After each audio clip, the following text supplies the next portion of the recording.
Audio Engineering Institute of San Antonio, and soon found himself in studio collaborating with esteemed musicians, eventually earning a Latin Grammy nomination. In 2014. Since that time, Cardona has crossed over to multiple genres, appeared on national television, including Jimmy Kimmel Live and Toward the Globe.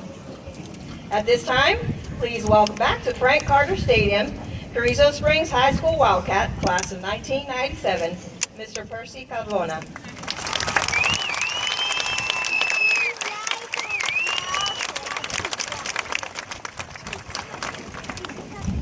Before I get started, I'd like to mention that in preparation for my speech, my niece said she had the perfect way for me to begin, and so I'd like to do that for you now. Hello. That's it. That was her contribution. In all its glory. Thank you, Julie. When I attended Carrizo Springs High School, I knew what I wanted to become. I knew what I wanted to do. I just didn't know how I was going to do it. And that feeling of uncertainty was one of the first things I thought about when I was asked to speak tonight. And I assume some of this year's graduating class may feel the same way I did. Then I thought, how can I best use my experiences to inspire these young adults, to perfectly describe how I went from marching here on this field to performing around the world. How do I do that? I gave it some thought, and I found the answer in 3 simple words. I don't know. But in all seriousness, that answer works, because if there's anything I've learned since I was in one of these seats myself, it's that there is no magical checklist that guarantees your success.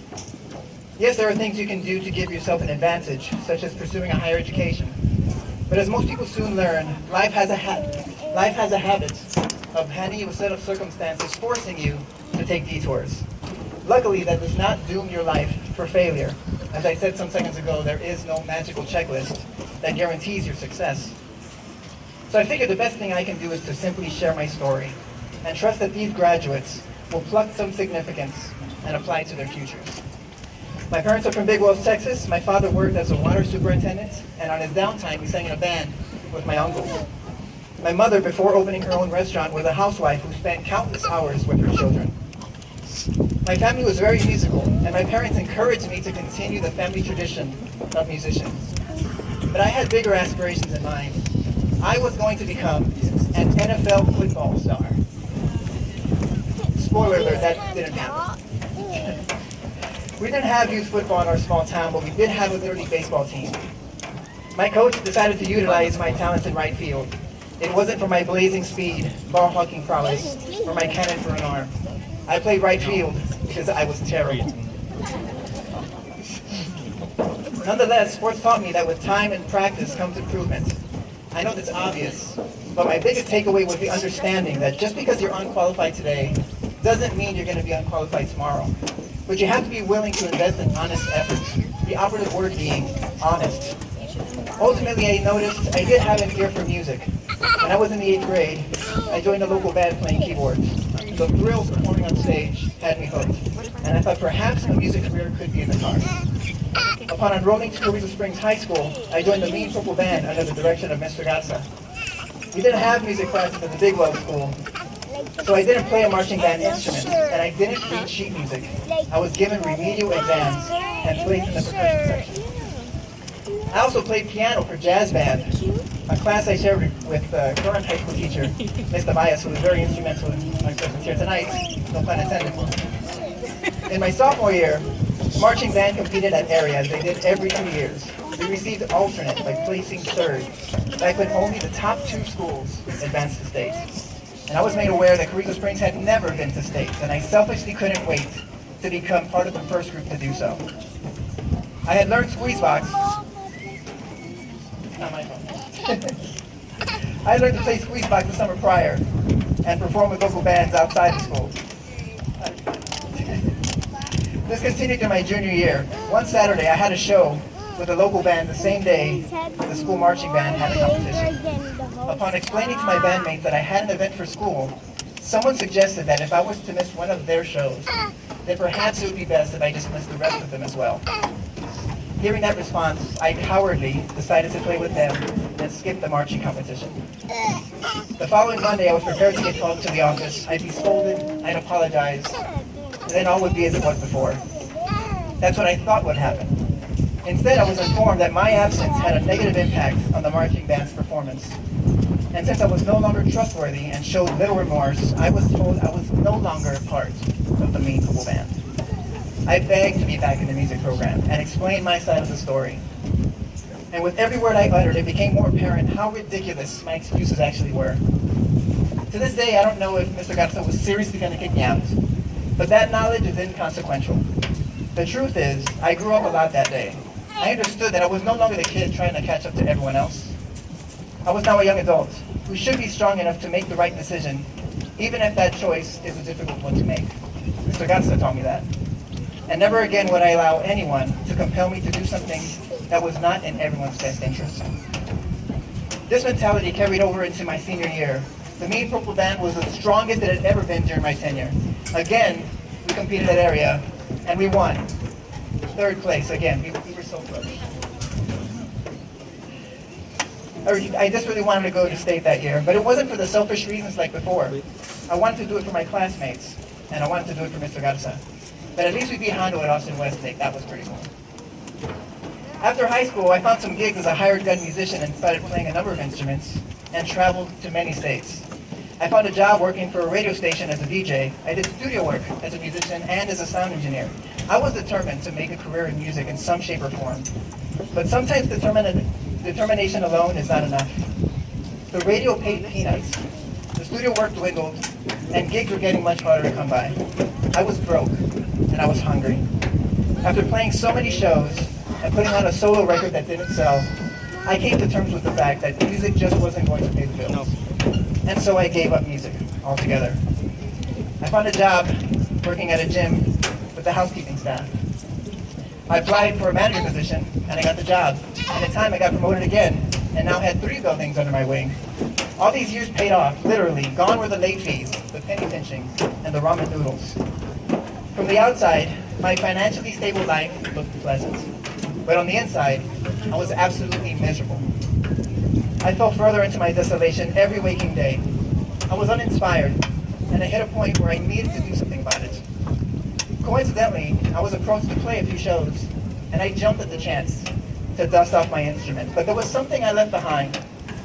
It was something I had always carried with me every time I played music. I left behind the pressure. The pressure to make it in the music industry. The pressure to prove to everyone that I was good enough to be on stage. To be honest, I didn't know I was carrying this pressure around. But thanks to my hiatus, I had a newfound perspective. I realized that making money wasn't the reason I played music. I played music because it made me happy. I studied music because it gave me fulfillment. And that pressure I left behind continues to collect dust to this day. Just like when I was in high school, I couldn't put my squeeze box down. I practiced until my fingers were sore.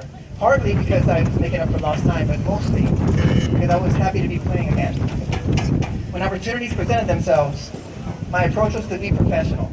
That meant learning the material to the best of my ability, being on time, and creating a positive work environment. With a strong mindset and some luck, I soon found myself scheduled to play on national television. Obviously, my approach was working, yet I made sure to focus on keeping my mindset intact. That focus was immediately tested when I was to be on a tour spanning across the globe with the musical icon Sting.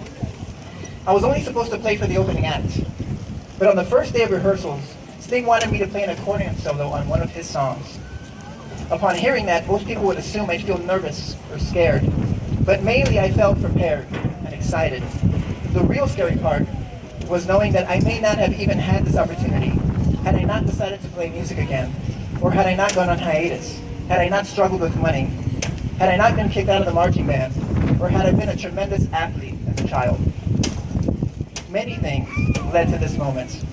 With perspective like that, it's impossible not to embrace the challenge. One song with Sting turned to 2 songs, then 3, then 4. Sting expressed his delight for my contributions a number of times. I thought that would be the pinnacle of my music career. But Sting topped it by asking me to join his band before finishing out 57th and 9th tour.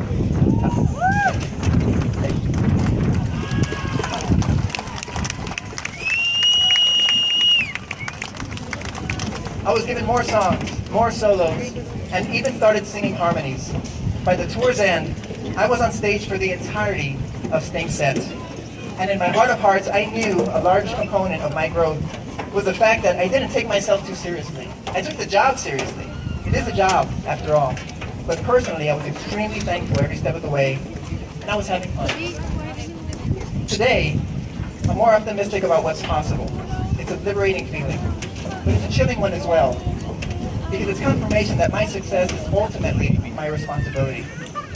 With all the accolades I've received, I can truthfully say that my greatest accomplishment is that I'm able to be an inspiration to others, an inspiration to my family, my friends, classmates, and to anyone who comes from a small town.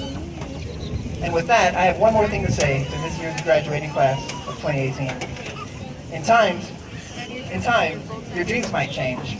Your outlook on life will most certainly change. But if you take anything from my story, know that it does not matter what challenges life has in store for you. There is no magical checklist that guarantees your success. But if you invest an honest effort towards your future, the operative word being honest, you'll be an inspiration to us all, just as you are tonight.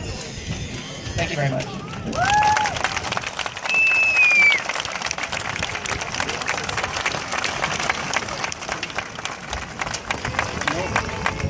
Thank you, Mr. Cardona. On behalf of Carrizo Springs class of 2018 and faculty and staff, we have a gift, a token of our appreciation for you being here tonight with us. Ms. Miranda is going to make a presentation.